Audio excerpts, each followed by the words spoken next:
வரம் ஒன்று தர வேண்டும் எனக்கு, நான் தினந்தோறும் பணி செய்ய வர வேண்டும் எனக்கு.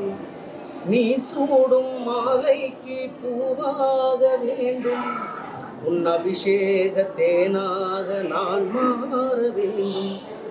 உன் கோயில் வாசல் படியாக வேண்டும், உன் கோயில் வாசல் படியாக வேண்டும்.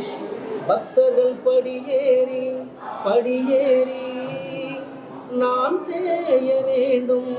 ஓ முருகா ஓ முருகா ஓ முருகா ஓ முருகா ஓ முருகா ஓ முருகா ஓ முருகா ஓ முருகா ஓ முருகா ஓ முருகா ஓ முருகா ஓ மயிலை முருகா என்னை வாழ வைக்கும் முருகா.